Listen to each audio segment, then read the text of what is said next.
Welcome to Dead Man Talking. Tonight's story is a short story, or report shall I say, sent over again by Darrel at Midwest Dogman Sightings and Research. A little bit different this time, guys, but an equally interesting report. Of course, please do let us know down below what you think. Of course, please do like and share. Without further ado, let's get into tonight's story. I'd like to entitle Dogman of Hoosier National Forest.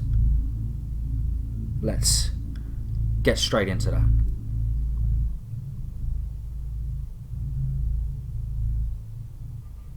DMT. I have another encounter, although in this one I wanted to store it away. The witness, although credible, could, nor would, keep an open mind, as you will see as you read further. It is not as dramatic as some others I have. This one took place in southern Indiana.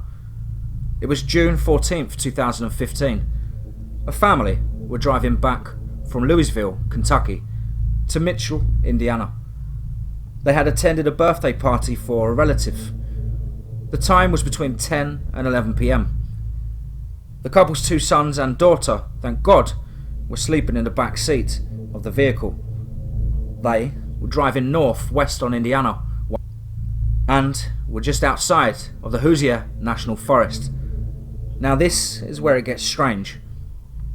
The couple both said it was a Bigfoot that was walking down the right side of the highway. I asked, was it walking towards your car? Brian said no, it was just casually walking north, like it had no care in the world, like it did not care if there was a vehicle coming up behind it. Brian said they both saw it very clear. Rhonda said it looked weird. I asked them both to give a description of it, what they would recall. They described an animal that was 6.5 feet tall, dark brown, and it had pointy ears. Oh, and backwards legs. I asked them if what they saw, and if they are sure it was a Sasquatch.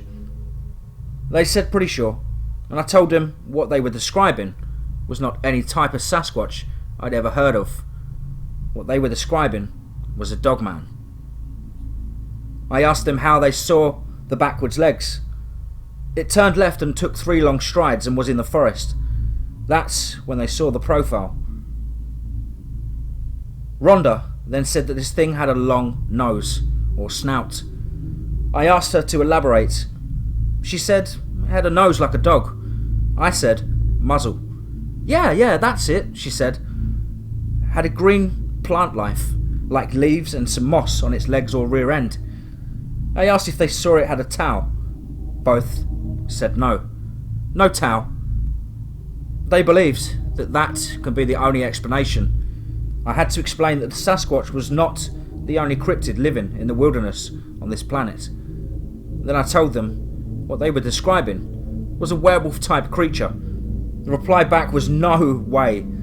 They are myth, folklore, and only in movies. I asked them, did they believe in Bigfoot? They said yes. I stated to them then, how can you dismiss the Dogman as not being a real creature? Their reply was that they have seen many documentaries on Bigfoot and only seen werewolves in movies.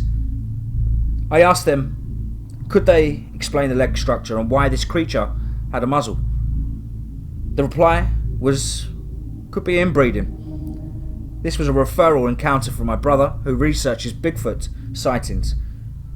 I think it's a great example and amazing how some people can be so close-minded. I'm not doing this to convince people that Dogman exists, I told them. I'm here to document the encounter and to hear their story, and to answer any questions that they may have. I left the residents with more questions than answers. As I said, a strange one, but interesting nevertheless. Regards, Darrel.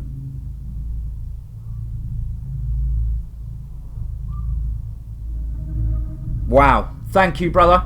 That certainly is a strange encounter and experience to go through there.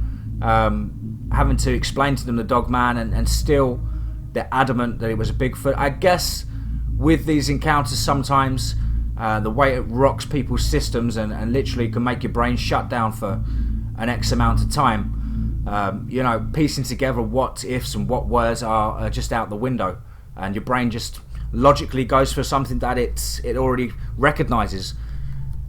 Well guys, please let us know what you think down below. As ever, please do like and share. Hope you've enjoyed the week, and I'm looking forward to a wonderful weekend. Remember, whatever you do, above all, be safe, not sorry.